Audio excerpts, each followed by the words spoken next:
무녀도 김동리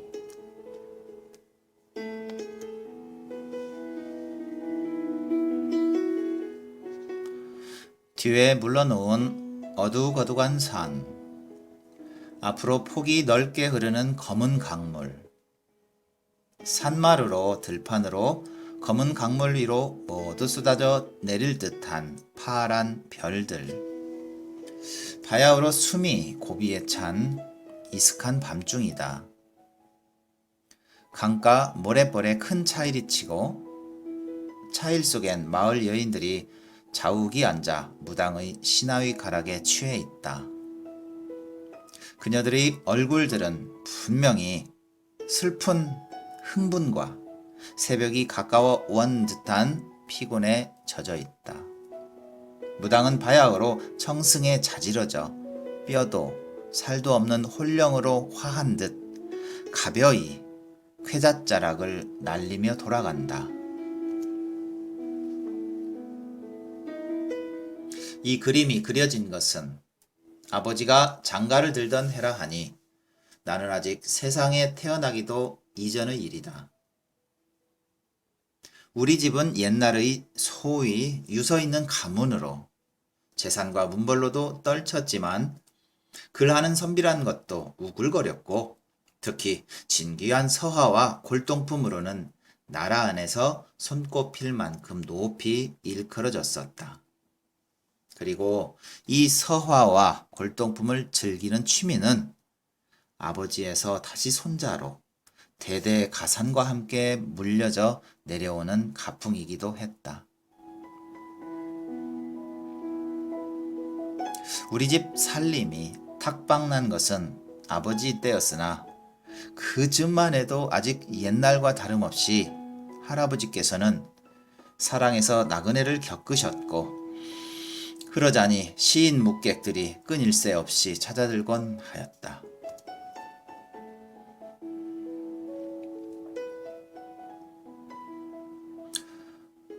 그 무렵이라 한다. 온종일 흙바람이 불어 뜰 앞엔 살구꽃이 터져 나오는 어느 봄날 어스름 때였다. 색다른 나그네가 대문 앞에 닿았다. 동저고리 바람에 페랭이를 쓰고 그 위에 명주수건을 잘라맨 나이 한 50 가까이 되어뵈는 채수도 조그만 사내가 나귀 고삐를 잡고서 나귀에는 17쯤 나되는 낯빛이 몹시 파리한 소녀 하나가 안장 위에 앉아 있었다. 남자 하인과 그 상전의 따님 같아도 보였다. 그러나 이튿날 그 사내는 이 여아는 소인의 여식이 없는데 그림 솜씨가 놀랍다 하기에 대감의 문전을 찾았삼내다. 소녀는 흰 옷을 입었었고 옷빛보다 더 새하얀 그녀의 얼굴엔 깊이 모를 슬픔이 서리어 있었다. 아기의 이름은 나이는 주인이 소녀에게 말을 건네 보았었으나 소녀는 굵은 두 눈으로 한번 그를 바라보았을 뿐 입을 떼려고 하지는 않았다. 아비가 대신 입을 열어 여식의 이름은 낭이, 나이는 17살이 없고 하더니 목소리를 더 낮추며 여식은 가는 귀가 좀 먹었습니다 했다.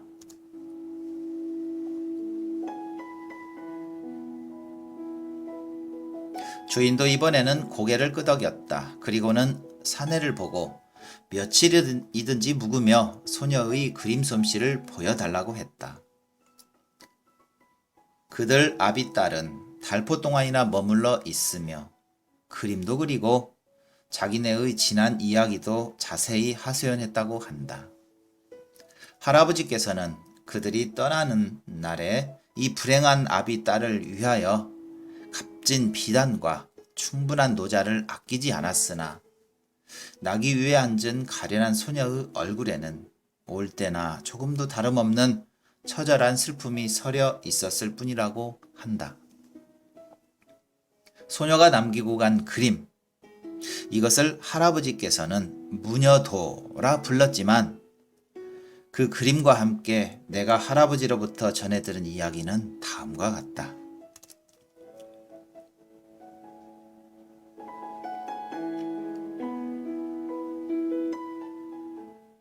경주읍에서 성 밖으로 오리쯤 나가서 조그만 마을이 있었다. 여민촌 혹은 잡성촌이라고 불리는 마을이었다. 이 마을 한 구석에 모화라는 무당이 살고 있었다. 모화서 들어온 사람이라 하여 모화라 부르는 것이었다.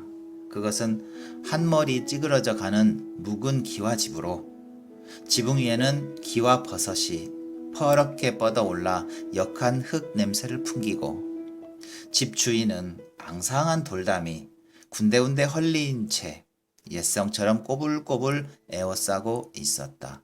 이 돌담이 에워싼 안의 공지같이 넓은 마당에는 수채가 막힌 채 빗물이 귀는 대로 1년 내내 시퍼런 물리기가 뒤덮여 늘쟁이, 명아주, 강아지풀 그리고 이름 모를 여러 가지 잡풀들이 사람의 키도 묻힐 만큼 거먹게 엉키어 있었다.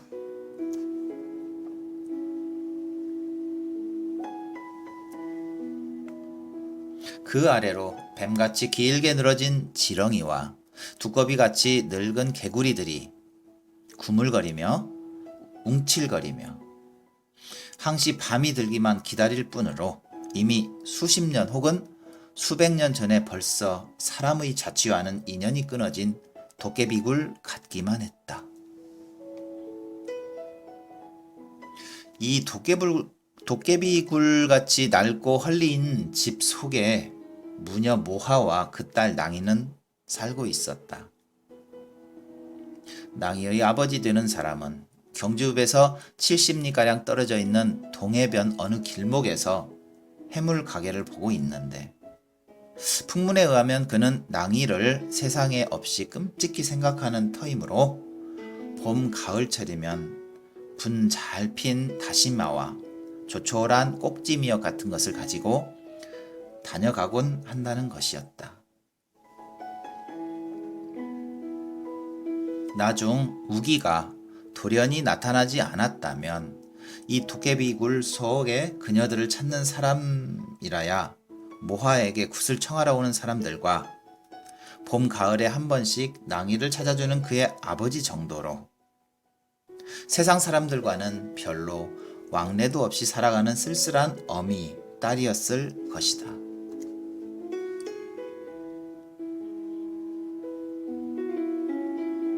간혹 원근 동네에서 모하에게 굿을 청하러 오는 사람이 있어도 아주 방문 앞까지 들어서며 여보게 뭐하네 있는가? 여보게 뭐하네? 하고 두세 번 부르도록 대답이 없다가 아주 사람이 없는 모양이라고 툇마루에 손을 짚고 방문을 열려고 하면 그때서야 안에서 방문을 먼저 열고 말없이 내다보는 계집애 하나. 그녀의 이름이 낭이었다.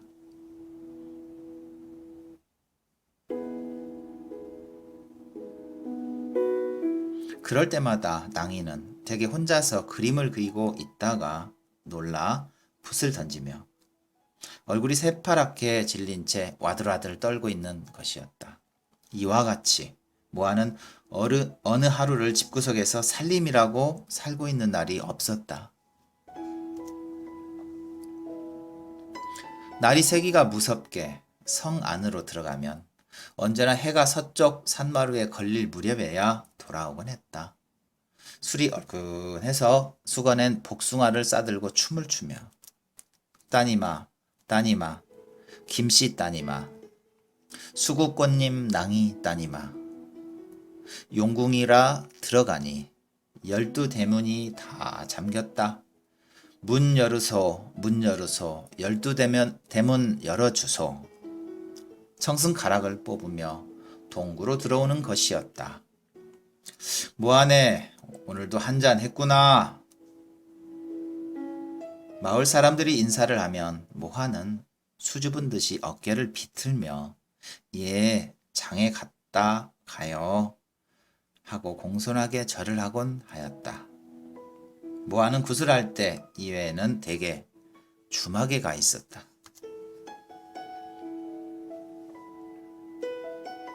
그만큼 모하는 술을 즐기었고 낭이는 또한 복숭아를 좋아하며 어미가 술이 취해 돌아올 때마다 여름 한철은 언제나 그녀의 손에 복숭아가 들려 있었다.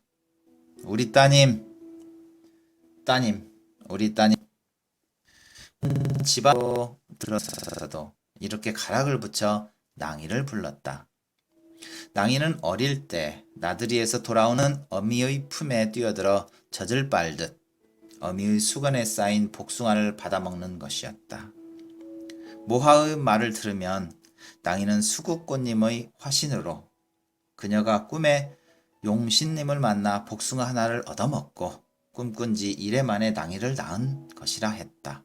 그녀의 말에 의하면 수국 용신님은 따님이 12형제였다. 첫째는 달님이요, 둘째는 물님이요, 셋째는 구름님이요.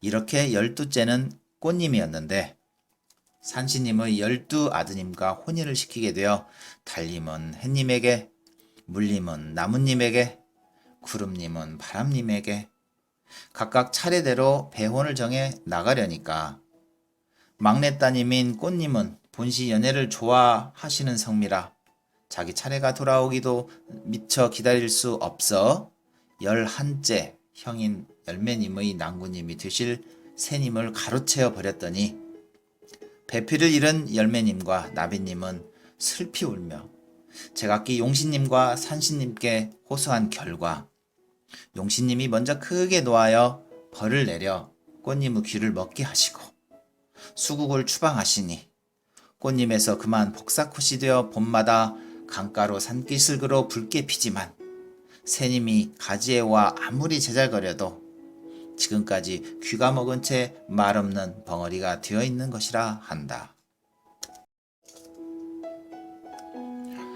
모하는 주막에서 술을 먹다 말고 화랑이들과 즉 박수들과 어울려서 춤을 추다 말고 벼랑간 미친 것처럼 일어나 달아나곤 했다. 물으면 집에서 따님이 자기를 불어놓으라고 했다. 그녀는 수국 용신님께서 낭이 따님을 잠깐 자기에게 맡겼으므로 자기는 그동안 맡아 있는 것뿐이라고 했다.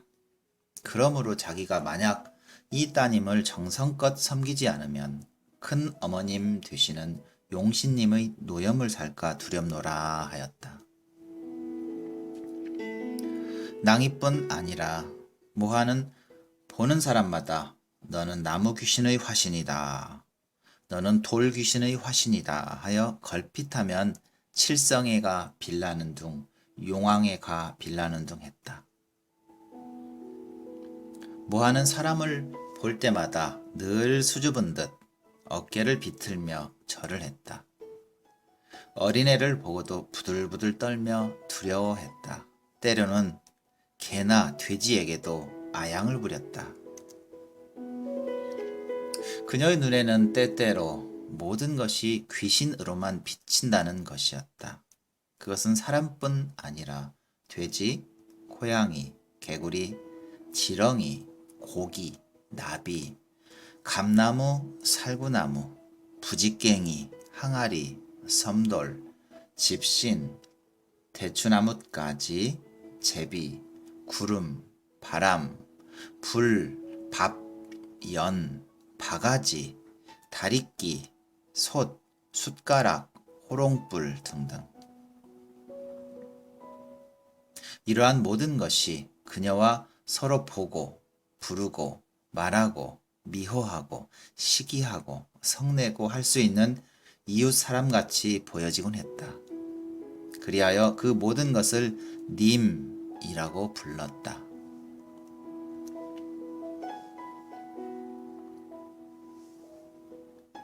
우기가 돌아온 뒤부터 이 도깨비굴 속에는 조금씩 사람 냄새가 나기 시작했다. 부엌에 들어서기를 그렇게 싫어하던 낭이도 우기를 위해서는 가끔 밥을 짓는 것이었다. 그리고 밤이면 오직 컴컴한 어둠과 별빛만이 차 있던 이 허물어져 가는 기와집 처마 끝에도 희뿌연 종이 등불이 고요히 걸려지곤 했다. 우기는 모화가 아직 모화마을에 살 때 귀신이 집히기 전 어떤 남자와의 사이에서 생긴 사생아였다.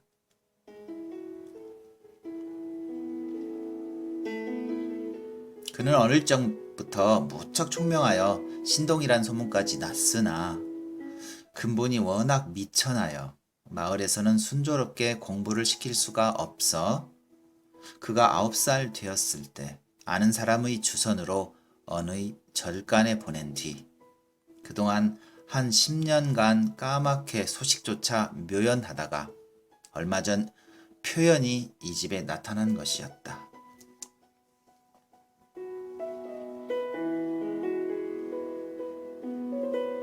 낭이와는 말하자면 어미를 같이 하는 온입벌이었다. 낭이가 6살 되었을 때 그때만 해도 아직 병으로 귀가 멀기 전이라 우기하고 몹시 그를 따르곤 했었다. 그러던 것이 우기가 절간으로 떠난 지 얼마 되지 않아 낭이는 자리에 눕게 되어 꼭 3년 동안을 시름시름 앓고 나더니 그 길로 귀가 멀어 버렸던 것이다. 그러나 귀가 어느 정도로 먹은지는 아무도 아는 사람이 없었다. 한두 번 그의 어미를 향해 어눌하라마 우기 어디 가서? 이렇게 물은 적이 있었다. 절에 공부하러 갔다. 어디 절에? 지림사 큰절에. 그러나 이것은 거짓말이었다.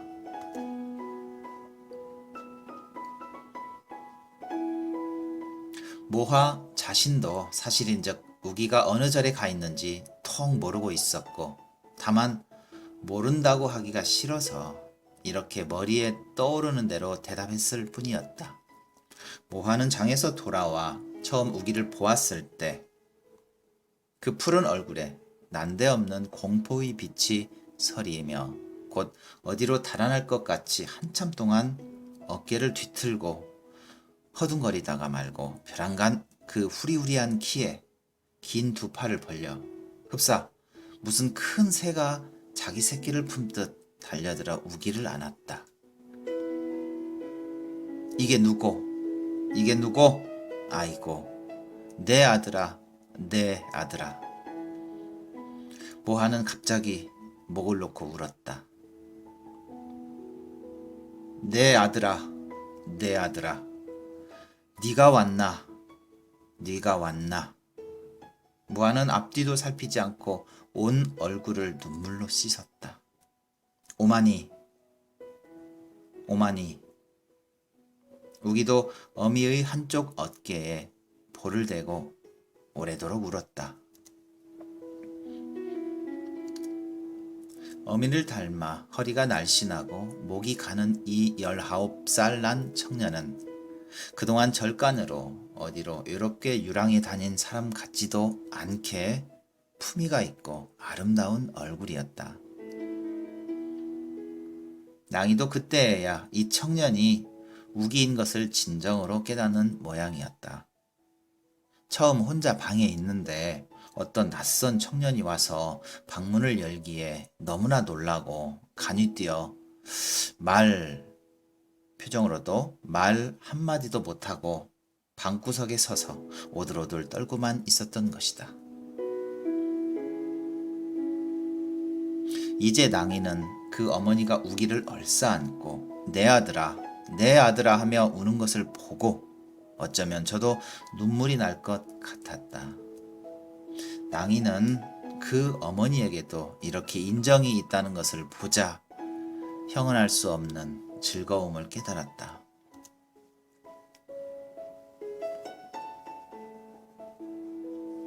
그러나 우기는 며칠을 가지 않아 모하와 낭이에게 알 수 없는 이상한 수수께끼 같은 것이 되었다. 그는 음식을 받아 놓거나 밤에 잠을 자려고 할 때나 또 아침에 자리에서 일어났을 때 반드시 한참 동안씩 주문 같은 것을 외는 것이었다. 그러고는 틈틈이 품속에서 조그만 책 한 권을 꺼내어 읽곤 하는 것이었다.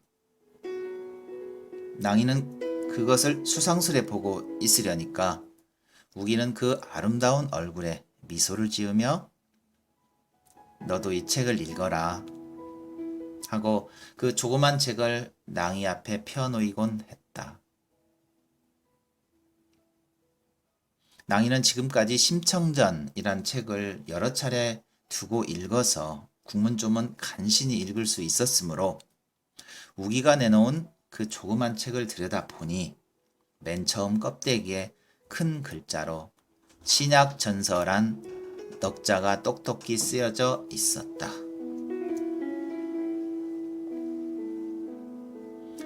신약전서란 생전 처음 보는 이름이다. 낭이가 알 수 없다는 듯이 우기를 바라보자 우기는 또 안면에 미소를 띠며 너 사람을 누가 만들어낸지 아니? 하였다. 그러나 낭이에게는 이 말이 들리지도 않았을 뿐더러 우기의 손짓과 얼굴 표정을 통해 대강 짐작할 수 있었다 하더라도 이건 지금까지 생각도 해보지 못한 어려운 말이었다. 그럼 너 사람이 죽어서 어떻게 되는 줄은 아니? 이 책에는 그런 것들이 모두 쓰여져 있다. 그리고는 손으로 몇 번이나 하늘을 가리켰다. 그리하여 낭이가 알아들은 말이라고는 겨우 한마디 하나님이었다. 우리 사람을 만든 것은 하나님이다. 하나님은 우리 사람뿐 아니라 천지 만물을 다 만들어내셨다. 우리가 죽어서 돌아가는 것도 하나님 전이다. 이렇게 우기의 하나님은 며칠 지나지 않아 곧 모하의 의혹과 반발을 불러일으켰다. 우기가 온 지 사흘째 되던 날 아침밥을 받아놓고 그가 기도를 드리려니까 모하는 너 불도에도 그런 법이 있나? 이렇게 물었다.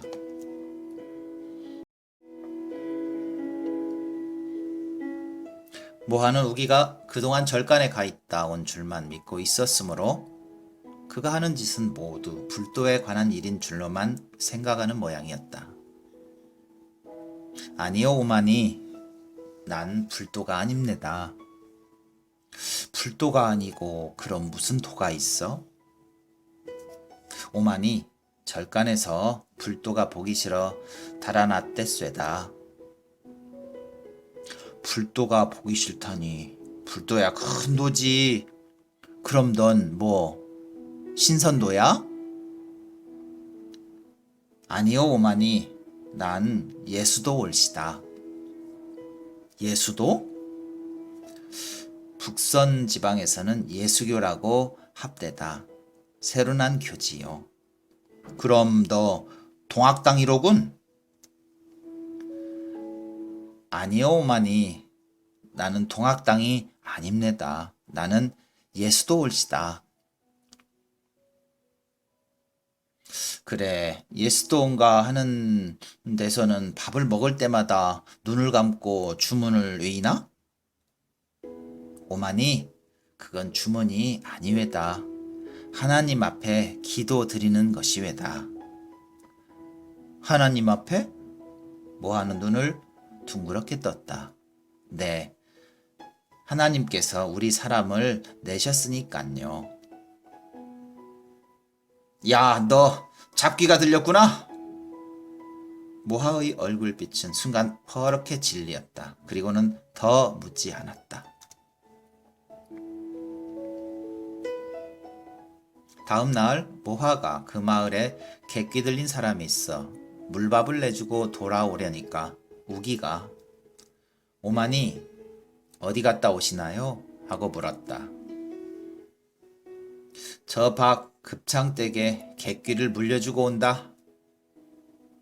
우기는 한참 동안 무엇을 생각하는 모양이더니 그럼 오마니가 물리면 귀신이 물러나갑될까?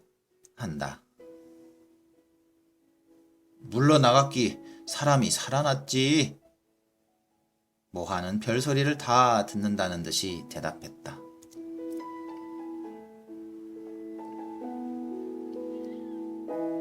그는 지금까지 이 경주 거울 일원을 중심으로 수백 번의 푸닥거리와 굿을 하고 수백 수천 명의 병을 고쳐왔지만 아직 한 번도 자기의 하는 굿이나 푸닥거리에 신령님의 감흥을 의심한다든가 걱정해 본 적은 없었다. 더구나 누구의 객귀에 물밥을 내주는 것쯤은 목마른 사람에게 물 한 그릇을 떠주는 것만큼이나 당연하고 손쉬운 일로만 여겨왔다. 모화 자신만이 그렇게 생각할 뿐 아니라 굿을 청하는 사람, 객기가 들린 사람 쪽에서도 그와 같이 믿고 있는 편이기도 했다. 그들은 무슨 병이 나면 먼저 의원에게 보이려는 생각보다 의뢰, 모화에게 찾아갈 것으로 생각하는 것이었다. 그들의 생각에는 모화의 푸닥거리나 푸념이 의원의 침이나 약보다 훨씬 반응이 빠르고 효험이 확실하고 준비가 손쉬웠던 것이다.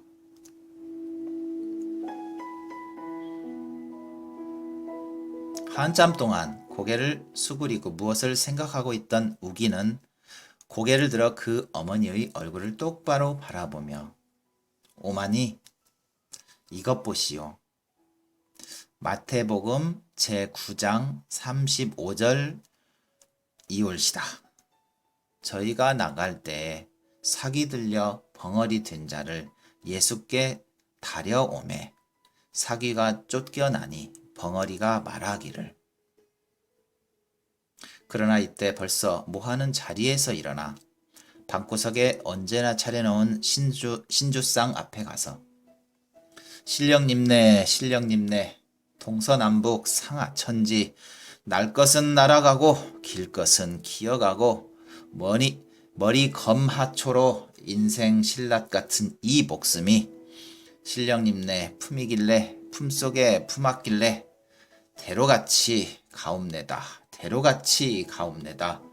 부정한 손 물리치고 족걸한 손 받으실세 터주님이 터주시고 조왕님이 요주시고 삼십님이 명주시고 칠성님이 들르시고 미륵님이 돌보셔서 신라같은 이 목숨이 대로같이 가옵내다.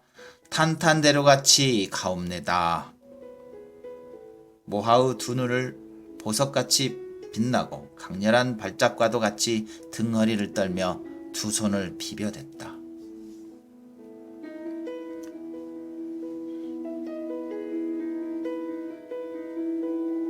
푸념이 끝나자 신주상 위의 냉수 그릇을 틀어 물을 머금더니 우기의 낯과 온몸에 확 품으며 어쓰 귀신아 물러서라.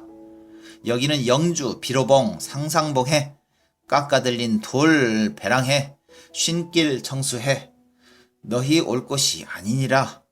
바른 손에 칼을 들고 왼손에 불을 들고 어쓰 잡귀신아 썩 물러서라 퇴퇴 이렇게 외쳤다. 우기는 처음 어리둥절해서 모화의 푸념하는 양을 바라보고 있다가 이윽고 고개를 수그려 잠깐 기도를 올리고 나서 일어나 잠자코 밖으로 나가버렸다.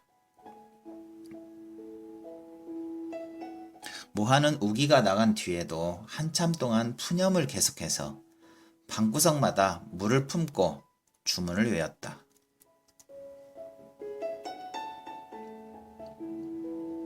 우기는 그 길로 이 지방의 예수교인들을 찾아보기로 했다. 그날 곧 돌아올 줄 알았던 우기는 해가 지고 밤이 깊어도 돌아오지 않았다. 모하와 낭이 어미 딸은 방구석에 우물하게 웅크리고 앉아 우기가 돌아오기만 기다리는 것이었다.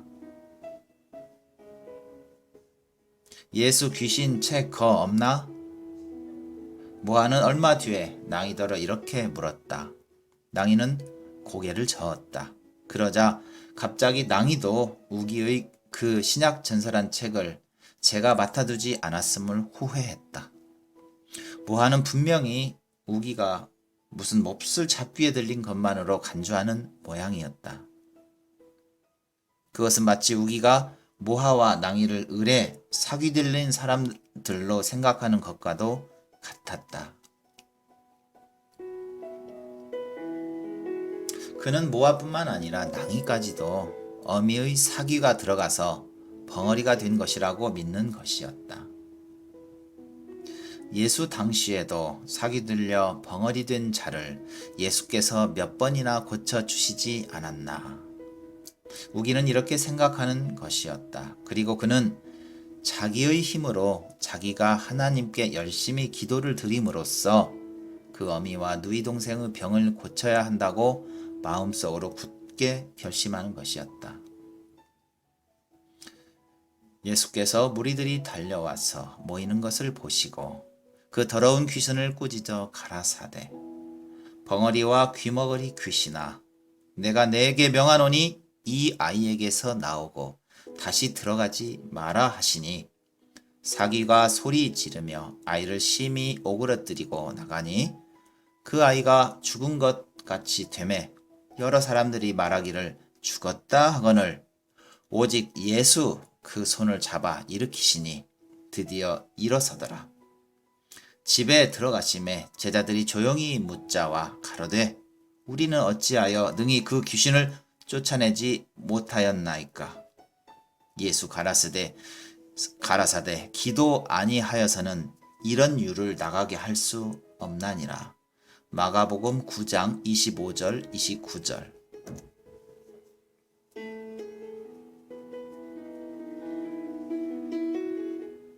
그리하여 우기는 자기도 하나님께 기도만 간절히 들으면 그 어미와 누이 동생에게 들어있는 사귀도 내어 쫓을 수 있으리라 믿었다. 일방 그는 그가 지금까지 배우고 있던 평양 현 목사와 이 장로에게도 편지를 띄웠다. 목사님, 저는 하나님의 은혜로 무사히 오마니를 찾아왔습니다. 그러하오나 이 지방에는 오직 우리 주님의 복음이 전파되지 않아서 사귀 들린 자와 우상 섬기는 자가 매우 많은 것을 볼 때 하루바삐 주님의 복음을 이 지방에 전파하도록 교회를 지어야 하겠습니다.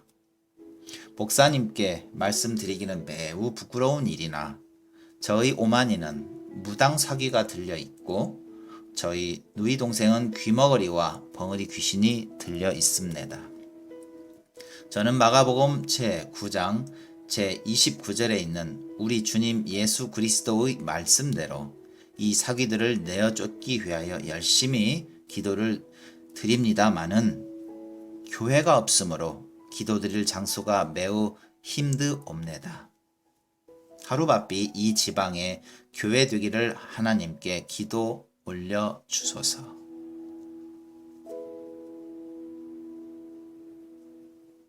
이 현 목사는 미국 선교사로서 우기가 지금까지 먹고 입고 공부를 하게 된 것이 모두 그의 도움이었다. 우기가 15살까지 절간에서 중의 상좌 노릇을 하고 있다가 그해 여름에 혼자서 서울 구경을 간다고 나선 것이 이리저리 유랑하여 15 되던 해 가을엔 평양까지 가게 되었고 거기서 그해 겨울 이 장로의 소개로 현 목사의 도움을 받게 되었던 것이었다. 이번엔 우기가 평양서 어머니를 보러 간다고 하니까 현 목사는 우기를 불러놓고 이렇게 말했다. 지금부터 3년 동안 이 사람 고국 갈 것이요. 그때 만일 우기가 함께 가기 원하면 이 사람 같이 미국 가게 될 것이요. 목사님 고맙습니다. 저는 목사님을 따라 미국 가기를 원입니다. 그러면 속히 모친 만나 보고 오시오.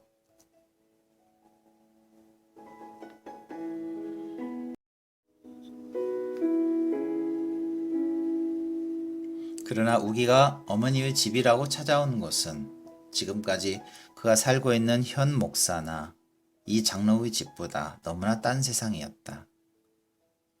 그 명랑한 찬송가 소리와 풍금 소리와 성경 읽는 소리와 모여 앉아 기도를 올리고 맛난 음식을 향해 즐겁게 웃음 웃는 얼굴들 대신 군데군데 헐어져가는 돌담과 기와 버섯이 퍼렇게 뻗어오른 묵은 기와집과 엉킨 잡초 속에 꾸물거리는 개구리, 지렁이들과 그 속에서 무당 귀신과 귀머거리 귀신이 각각 들린 어미, 딸, 두 여인을 보았을 때 그는 흡사 자기 자신이 무서운 도깨비 굴에 홀려든 것이 아닌가 하고 새삼 의심이 들 지경이었다. 우기가 이 지방 예수교인들을 두루 만나보고 집으로 돌아온 뒤부터 야릇하게 변해진 것은 낭이의 태도였다.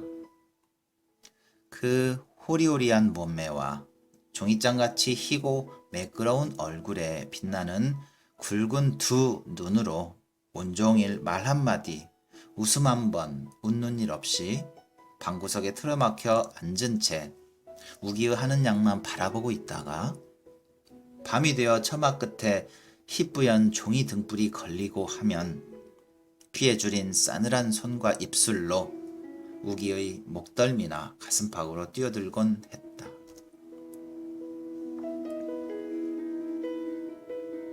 우기는 문득문득 목덜미로 가슴팍으로 낭이의 차디찬 손과 입술을 느낄 적마다 깜짝깜짝 놀라곤 하였으나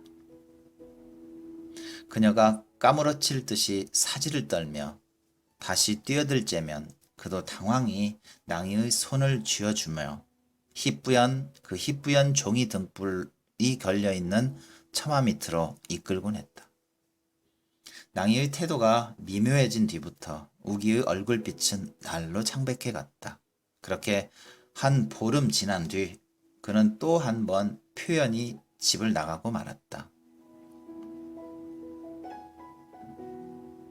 모화는 우기가 집을 나간 지 이틀째 되던 날 밤 문득 자리에서 일어나 앉으며 긴 한숨을 내쉬었다. 그러고는 곁에 누워있는 낭이를 흔들어 깨우더니 듣기에도 음울한 목소리로 우기가 언제 온다더누? 물었다. 낭이가 잠자코 있으려니까 왜 우기 저녁 밥상은 보아두라고 했는데 없노? 하고 낭이더러 화를 내었다.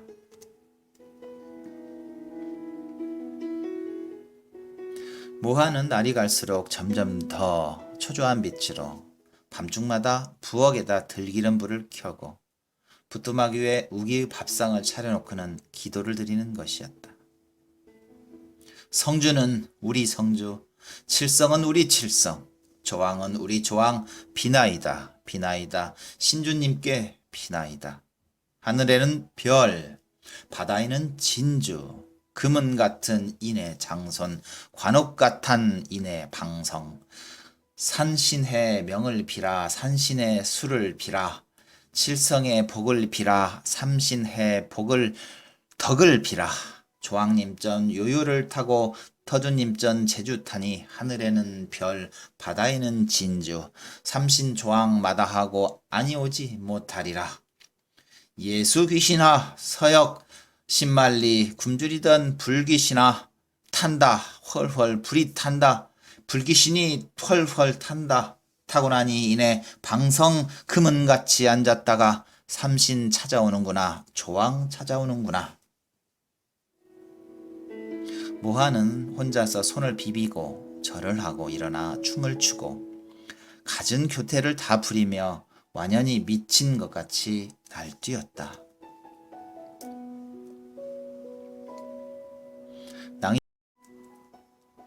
낭이는 방에서 부엌으로 난 봉창 구멍에 눈을 대고 숨소리를 죽여 오랫동안 어미의 날뛰는 양을 지켜보고 있다가 벼랑간 몸에 한기가 들며 아래턱이 달달달 떨리기 시작하였다. 그는 미친 것처럼 뛰어 일어나며 저고리를 벗었다. 치마를 벗었다. 그리하여 어미는 부엌에서, 딸은 방 안에서 한 장단 한 가락에 놀듯 어우러져 춤을 추곤 했다. 그러한 어느 새벽 낭이는 정신을 차리고 보니 발가벗은 알몸뚱이로 땅바닥에 쓰러져 있는 그녀 자신을 발견한 일도 있었다. 두 번째 집을 나갔던 우기는 다시 얼굴에 미소를 띠며 그녀들 어미 딸 앞에 나타났다. 모하는 그때 마침 군 나갈 때 신을 새 신발을 신어보고 있었는데 우기가 오는 것을 보자 그 후리후리한 허리에 긴 팔을 벌려 새가 알을 품듯 그의 상반신을 얼싸안고 울기 시작했다. 이번엔 아무런 푸념도 없이 오랫동안 우기의 목을 아는 채 잠자코 울기만 하는 것이었다.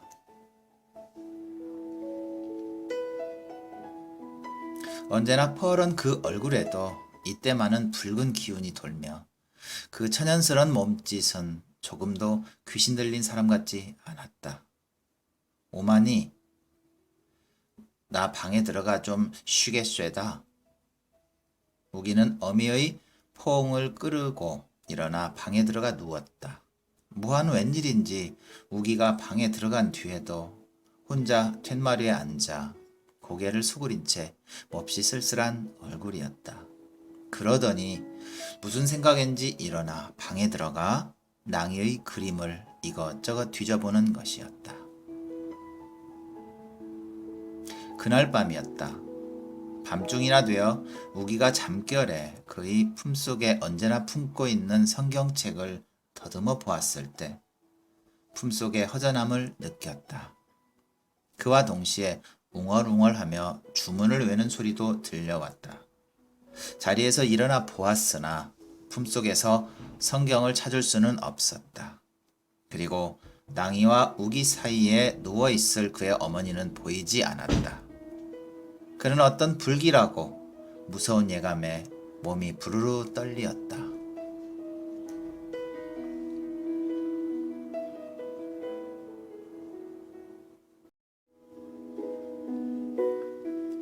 바로 그때였다.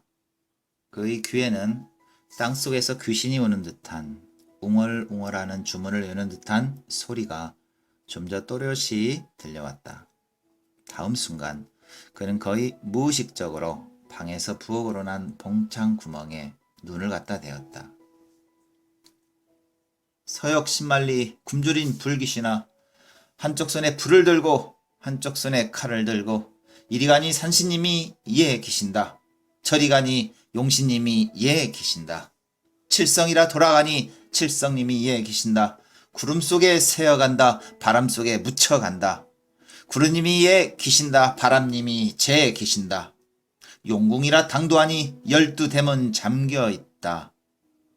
첫째 대문 두드리니 사천왕이 뛰어나와 종발룬 부릅뜨고 주석 철퇴 높이 든다. 둘째 대문 두드리니 불개 두쌍 튀어나와 꽃불은 순놈이 낼름 불씨는 암놈이 낼룽. 셋째 대문 두드리니 물개 두쌍 뛰어나와 순놈이 공공 꽃불이 죽고 암놈이 공공 불씨가 죽고. 모하는 소복단장에 쾌자까지 두르고 온갖 몸짓 갖은 교태를 다 부려가며 손을 비비다 절을 하다 덩싯거리며 춤을 추다 하고 있다. 부뚜막 위에는 깨끗한 접시불이 켜져 있고 접시불 아래 놓인 소반 위에는 냉수 한 그릇과 흰 소금 한 접시가 놓여 있을 따름이다. 그리고 그 곁에는 지금 막 그 마지막 불꽃이 나불거리고 난 새빨간 파란 연기 한 오리가 오르는 신약 전서의 두꺼운 표지는 한 머리 이미 파리한 재가 되어가고 있었다. 모하는 무엇에 도전이나 하는 것처럼 입가에 야릇한 냉수까지 띠며 소반에 얹힌 접시 소금을 집어 연기마저 사라진 새카만 재 위에 뿌렸다. 서역 10만리 예수 귀신이 돌아간다. 당산에 가 노자 얻고 관묘에 가 신발 신고 두 귀에 방울 달고 방울소리 발 맞추어 재 넘고 개 건너 잘도 간다. 인제 가면 언제 볼꼬 발이 아파 못 오겠다. 춘삼월에 다시 오랴 배가 고파 못 오겠다. 모하의 음성은 마주 같은 향기를 풍기며 온 피부에 스며들었다. 그 보석 같은 두 눈의 교태와 쾌잣자락과 함께 나부끼는 손짓은 이제 차마 더 엿볼 수 없게 우기의 심장을 쥐어짜는 것이었다.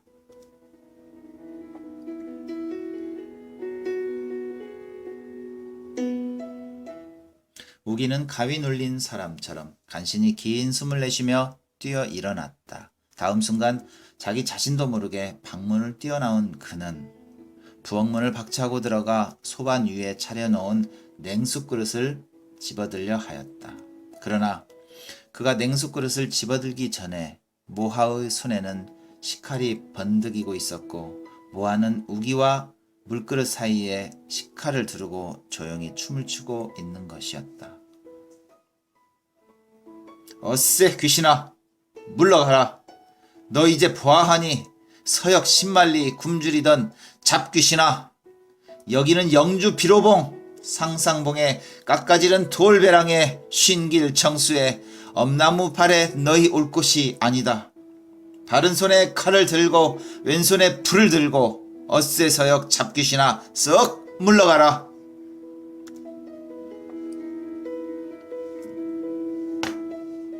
이때 모하는 분명히 식칼로 우기의 면상을 겨누어 치려 하였다. 순간 우기는 모하의 칼날을 왼쪽 귓전에 느끼며 그의 겨드랑이 밑을 돌아 소반 위에 차려놓은 냉수그릇을 들어서 모하의 낯에다가 그릇째 끼얹었다. 이 서슬에 불이 기울어져 봉창에 붙었다. 우기는 봉창에서 방 안으로 붙어 들어가는 불길을 잡으려고 부뚜막 위로 뛰어 올랐다. 그러자 물그릇을 뒤집어 쓰고 분노에 타는 모하는 우기의 뒤를 쫓아 칼을 두르며 부뚜막으로 뛰어 올랐다. 봉창에서 방 안으로 붙어 들어가는 불길을 덮쳐 끄는 순간 등허리가 찌르르 하여 휙 몸을 돌이키려 할 때 이미 피투성이가 된 그의 몸은 허옇게 이를 악물고 웃음 웃는 모하의 품속에 안겨져 있었다. 우기의 몸은 머리와 목덜미 등허리에 3군데 상처를 입었다. 그러나 우기의 병은 이 3군데 칼로 맞은 상처만이 아니었다. 그는 날이 갈수록 갈비뼈가 앙상하게 드러나고 두 눈자위가 패여들기 시작했다. 모하는 우기의 병간호에 남은 힘을 다하여 그가 원하는 것이 있으면 낮과 밤을 헤아리지 않고 뛰어갔다. 가끔 우기를 일으켜 앉히어서 자기의 품에 안아도 주었다. 물론 약도 쓰고 굿도 하고 주문도 외웠다. 그러나 우기의 병은 낫지 않았다. 모하는 우기의 병간호에 열중한 뒤부터 굿에는 그만큼 신명이 풀린 듯 하였다. 누가 굿을 청하러 와도 아들의 병을 핑계로 대개 거절을 하였다. 그러자 모하의 굿이나 푸념의 반응이 이전과 같이 신령하지 않다고들 하는 사람이 하나둘씩 생기기도 했다.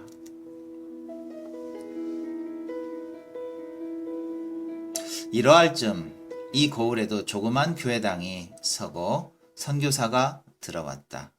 그리하여 그것은 바람의 불처럼 온 고을에 뻗쳤다. 읍내의 교회에서는 마을마다 전도대를 내보냈다. 그리하여 이 모하의 마을에까지 복음이 전파되었다. 여러 부모 형제 자매, 우리 서로 보게 된 것 하나님 앞에 감사드릴 것이요. 하나님 우리 만들었소. 매우 사랑했소. 우리 모두 죄인이올시다. 우리 마음속 매우 흉악한 것들이요. 그러나 예수 우리 위에 십자가에 못 박혔소. 그러므로 예수 그리스도 믿음으로 우리 구원받을 것이요. 우리 매우 반가운 뜻으로 찬송할 것이요. 하나님 앞에 기도드릴 것이요. 두 눈이 파랗고 콧대가 칼날 같은 미국 선교사를 보는 것은 원숭이 구경보다도 재미나다고들 하였다. 돈은 한 푼도 안 받는다. 가자. 마을 사람들은 떼를 지어 모여들었다.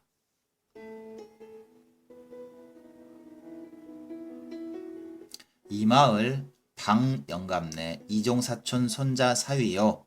선교사와 함께 온 양조사 부인은 집집마다 신방하여 가로되 무당과 박수를 믿는 것은 거룩하시고 절대적 하나밖에 없는 우리 하나님 아버지께 죄가 됩니다. 무당이 무슨 능력 있습니까? 보십시오. 무당은 썩어 빠진 고목나무나 듣도 보도 못하는 돌미르한테도 빌고 절을 하지 않습니까? 판수가 무슨 능력이 있습니까? 보십시오. 제 앞도 못 보아 지팽이로 더듬거리는 그가 어떻게 눈 밝은 사람을 구원할 수 있겠습니까? 우리 인생을 만든 것은 절대적 하나밖에 없는 하나님 아버지 올시다. 그러므로 아버지께서는 말씀하셨습니다. 내 앞에 다른 신을 두지 말라. 이리하여 하나님 아버지의 외아들 예수 그리스도가 온갖 사기 들린 사람, 문둥병 든 사람, 안진뱅이 벙어리, 귀머거리 고친 이야기가 한정없이 쏟아진다. 모아는 픽 웃곤 했다. 그까지 잡귀신들. 그러나 그들의 비방과 저주는 뼛골에 사무치는 듯 그녀는 징을 울리고 꽹과리를 치며 외쳤다. 어쎄 귀신아 물러가라. 당대 구축년에 얻어먹던 잡귀신아 네 어이 모아를 모르냐냐? 아니 가고 봐 하면 쉰길 청수의 엄나무발에 무쇠가마에 백말 가죽에 네 자자손손을 가두어 못 얻어먹게 하고 다시는 세상 밖에 내두지 아니하되 햇빛도 못 보게 할란다. 어쎄 귀신아 썩 물러가거라. 서역 신만리에 꽁무니에 불을 달고 두 귀에 방울 달고 왈강달강 벼락같이 떠나거라. 그러나 예수 귀신들은 결코 물러나지 않았을 뿐 아니라 점점 늘어만 갔다. 게다가 옛날 모하에게 굿과 푸념을 빌려 다니는 사람들까지 하나둘씩 모두 예수 귀신이 들기 시작하였다. 이러는 동안 서울서 또 부흥 목사가 내려왔다. 그는 기도를 드려서 병을 고치는 능력이 있다 하여 온골 사람들이 모여들기 시작하였다. 그가 병자의 머리 위에 손을 얹고 이 죄인은 저의 죄로 말미암아 심히 괴로워하고 있사옵니다 하고 기도를 올리면 여자들이 월수병, 대하증쯤은 대개 죄씻음으로 받을 수 있었다. 그 밖에도 소경이 눈을 뜨고 안진뱅이가 걷고 귀머거리가 듣고 벙어리가 말하고 반신불수와 지랄병까지 저희 믿음 여하에 따라 모두 죄씻음을 여자들이 은가락지 금가락지가 나날이 술을 다투어 강단 위에 내걸리게 된다. 기부금이 쏟아진다. 일이 되면 모하의 굿 구경에 견줄 나이가 아니라고들 하였다. 양국놈들이 요술단을 꾸며왔어. 모하는 픽 웃고 이렇게 말했다. 굿과 푸념으로 사람 속에 든 사귀, 잡귀신을 쫓는 것은 지금까지 신령님께서 자기에게만 허락하신 자기의 특수한 권능이었다. 그리고 그의 신령님은 오늘날 예수꾼들이 그렇게도 미워하고 시기하는 고목이기도 했고 미륵돌이기도 했고 산이기도 했고 물이기도 했다.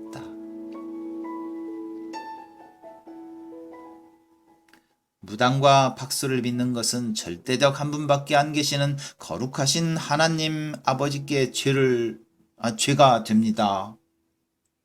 예수 귀신들이 나발을 불고 북을 치며 비방을 하면 모하는 혼자서 징을 울리고 꽹과리를 치며 꽁무니에 불을 달고 두기에 방을 달고 왈강달강 서역 신말리를 물러서라 잡기시나. 이렇게 응수하곤 했다. 우기의 병은 그의 가을 지나 겨울철에 들면서부터 편하게 악화되어 갔다. 모화가 가끔 간장이 녹듯 떨리는 음성으로 이거사 네가 이게 웬일인고. 머나먼 길에 애미라고 찾아와서 네가 이게 무슨 꼴고. 손을 잡고 눈물 흘리면 오마니 걱정하지 마시오. 나는 죽어서 우리 아버지께로 갈 것이오. 우기는 이렇게 조용히 말했다. 그리고 무엇 생각나는 게 없느냐고 물으면 그는 조용히 고개를 돌렸다. 그러나 어미가 밖에 나가고 낭이가 혼자 있을 땐 이따금 낭이의 손을 잡고 나 성경 한 권 가졌으면 하는 것이었다. 이듬해 봄 그가 세상을 떠나기 사흘 전에 그가 그렇게도 그리워하고 기다리던 현 목사가 평양에서 찾아왔다. 현 목사는 박영감네 이종사촌 손자 사위인 양조사의 인도로 뜰 안에 들어서자 그 황폐한 광경과 역한 흙냄새가 미간을 찌푸리며 이런 가운데서 우기가 살고 있어? 양조사에게 이렇게 물었다. 우기는 양조사가 들어오는 것을 보자 두 눈에 광채를 띠며 목사님, 목사님 이렇게 두 번 불렀다. 현 목사는 잠자코 우기의 여인 손을 쥐었다. 벼랑간 그의 온 얼굴은 물든 것처럼 붉어지며 무수한 주름살이 미간과 눈꼬리에 잡혔다. 그는 솟아오르는 감정을 누리려는 듯이 한참 동안 눈을 감고 있었다. 양조사는 긴장된 침묵을 깨뜨리려는 듯이 입을 열었다. 경주에 교회가 이렇게 속히 서게 된 것은 이분의 공로올시다. 그리하여 그의 말을 들으면 우기는 평양 현 목사에게 진정을 했고 현 목사께서는 우기의 편지에 의하여 대구 노회에 간청을 했고 일반 경주 교인들은 우기의 힘으로 서로 합심하여 대구 노회와 연락한 결과 의외로 속히 교회 공사가 진척되었던 것이라 하였다. 현 목사가 의사와 함께 다시 오기를 약속하고 일어나려 할 때 우기는 목사님, 나 성경 한 권만 사주시오 했다. 현 목사는 손가방 속에서 자기의 성경책을 내주었다. 성경책을 받아준 우기는 그것을 가슴에 안고 눈을 감았다. 그의 감은 눈에서는 이슬방울이 맺히었다.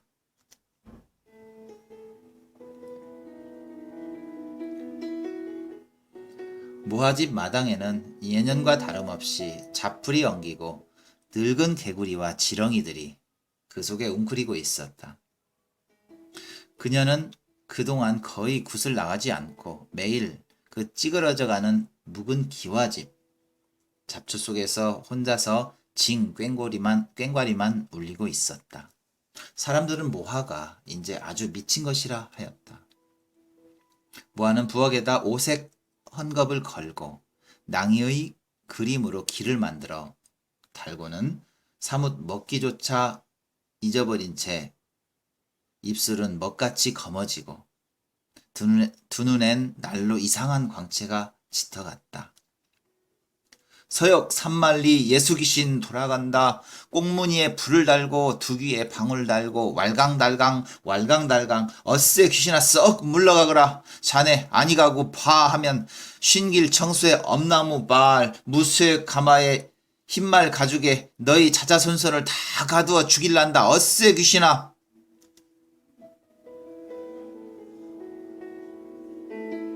그녀는 날마다 같은 푸념으로 징꽹과리를 올렸다. 혹 술잔이나 가지고 이웃 사람이 찾아가 모하네 아들 죽고 섭섭해서 어쩌나 하면 그녀는 다만 우리 아들은 예수 귀신이 잡아갔소 하고 한심을 내시곤 했다. 아까운 무화꽃을 언제 또 볼꼬? 사람들은 무화를 아주 실실한 사람으로 치고 이렇게 아까워하곤 했다. 이러할 즈음에 무화의 마지막 굿이 열린다는 소문이 났다. 읍내 어느 부잣집 며느리가 예기소에 몸을 던진 것이었다. 그래, 모하는 비단 2벌을 받고 특별히 굿을 응락했다는 말도 났다. 그리고 이와 동시에 모하가 이번 굿에서 딸 낭이의 입을 열게 할 계획이라는 소문이 났다. 예수 귀신이 진짠가? 신령님이 진짠가? 두고 보지? 이렇게 장담했다는 것이다.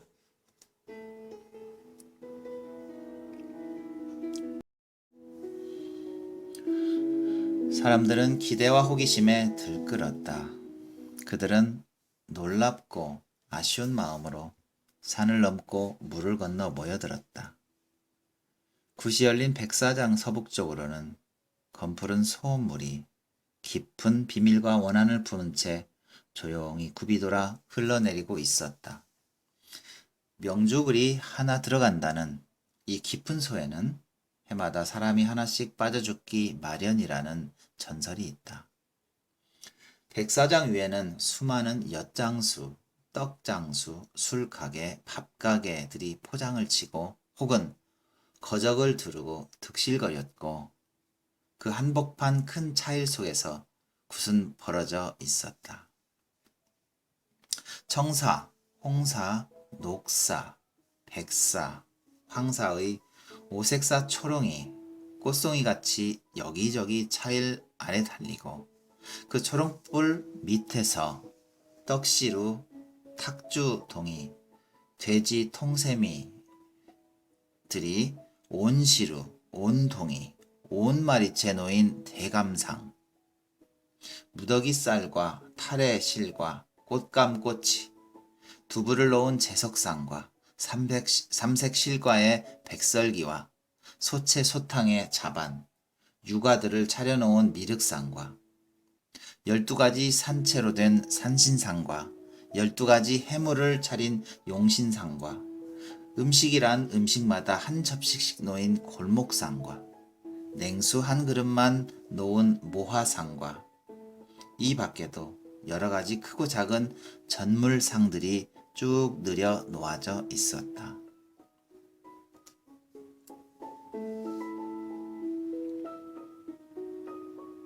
이날 밤 모하의 얼굴에는 평소에 볼 수 없던 정숙하고 침착한 빛이 서려 있었다. 어제같이 아들을 잃고 또 새로 들어온 예수 교도들로부터 가지각색 비방과 구박을 받아오던 그녀로서는 의아스러우리만큼 새침하게 가라앉아 있어 전날 달밤으로 산에 기도를 다닐 적이 얼굴을 연상케 했다. 그녀는 전날과 같이 여러 사람 앞에서 아양을 부리거나 수선을 떨지도 않았다. 그러나 그녀는 그 호화스러운 전물상들을 둘러보고도 만족한 빛 한번 띠지 않고 오히려 비웃듯이 입을 삐죽거렸다. 더러운 년들, 전물상만 차리면 그만인가? 입 밖에 내어놓고 빈정거리기까지 하였다. 그러자 자리에서는 모하가 오늘 밤 새로운 귀신이 집힌다고들 수군거리기 시작했다. 그 가운데 한 여자가 돌연히 아, 죽은 김씨 혼신이 덮였군 하자 다른 여자들도 바로 그 김씨가 들렸다. 저 청승맞고도 정숙하고 새침한 얼굴 좀 봐라. 그리고 모하네가 본디 어디 저렇게 이뻤나? 아주 김씨를 덮었었구만. 이렇게들 수군댔다. 이와 동시 한쪽에서는 오늘 밤 굿으로 어쩌면 정말 낭이가 말을 하게 될게라는 얘기도 퍼졌고 또 한쪽에서는 낭이가 누구 아이인지는 모르지만 배가 불러있다는 풍설도 돌았다. 하여간 이 여러가지 소문들이 오늘 밤 굿으로 해결이 날 것이라고 막연히 그녀들은 믿고 있는 것이었다. 모화는 김씨 부인이 처음 태어났을 때부터 물에 빠져 죽을 때까지의 사연을 한참씩 넋두리 하다가는 전학들의 젖대, 피리, 해금에 맞추어 춤을 덩실거렸다. 그녀의 음성은 언제보다도 더 구슬펐고 몸뚱이는 뼈도 살도 없는 율동으로 화한 듯 너울거렸고 취한 양, 어리 빠진 양, 구경하는 여인들의 술결은 모하의 쾌잣자락만 따라 오르내렸다. 모하의 쾌잣자락은 모하의 숨결을 따라 나부끼는 듯했고 모하의 숨결은 한많은 김씨 부인의 혼령을 받아 청승에 자지러진 채 비밀을 품고 조용히 굽이 돌아 흐르는 강물과 함께 자리를 옮겨가는 하늘의 별들을 삼킨 듯 했다.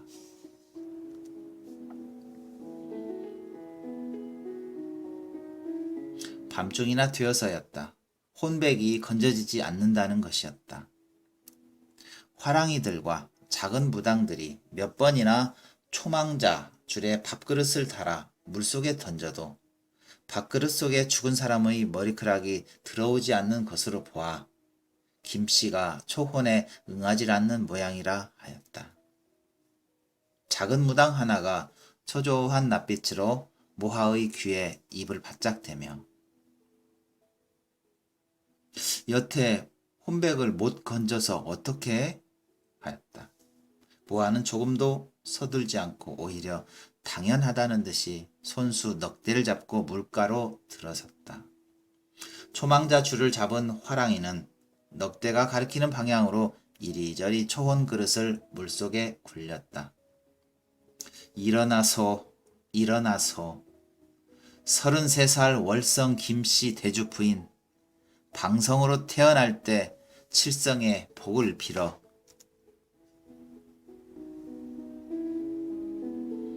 모하는 넉대로 물을 휘저으며 진정 목이 맨 소리로 혼백을 불렀다. 꽃같이 피난 몸이 옷같이 자란 몸이 양친 부모도 생존이요 어린 자식 뉘어두고 검은 물에 뛰어들째 용신님도 외면이라 치마폭이 봉긋 떠서 연화대에 타단 말가 삼단머리 흐트러져 물귀신이 되단 말가 모하는 넉대를 따라 점점 깊은 물속으로 들어갔다. 옷이 물에 젖어 한 가락 몸에 휘감기고 또 한 자락 물에 떠서 나부꼈다. 검은 물은 그녀의 허리를 잠그고 가슴을 잠그고 점점 부풀어 오른다. 그녀는 차츰 목소리가 멀어지며 넋두리도 허황해지기 시작했다. 가자시라 가자시라 이수 중분 백로주로 불러주소 불러주소 우리 성님 불러주소 봄철이라 이 강변에 복숭아꽃이 피그덜랑 소복 단장 낭이 따님 이내 소식 물어주소 첫 가지에 안부 묻고 둘째 가 할 즈음에 모하의 몸은 그 넋두리와 함께 물속에 아주 잠겨 버렸다.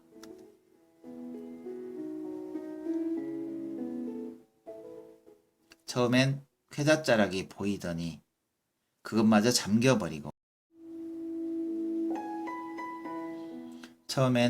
쾌잣자락이 보이더니 그것마저 잠겨버리고 넉대만 물 위에 빙빙 돌다가 흘러내렸다. 열흘쯤 지난 뒤다.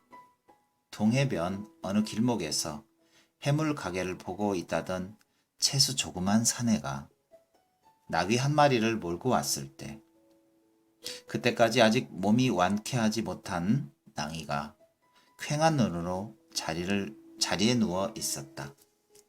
사내는 낭이에게 흰죽을 먹이기 시작했다. 아버이. 낭이는 그 아버지를 보자 이렇게 소리를 내어 불렀다. 모하의 마지막 굿이 떠돌던 예언대로 영검을 나타냈는지 그녀의 말소리는 전에 없이 알아들을 만도 했다. 다시 열흘이 지났다. 여기 타라. 사내는 손으로 나귀를 가리켰다. 낭이는 잠자코 그 아버지가 시키는 대로 나귀 위에 올라 앉았다. 그네들이 떠난 뒤엔 아무도 그 집을 찾아오는 사람이 없었고 밤이면 그 무성한 자풀 속에서 모기들만이 떼를 지어 울었다.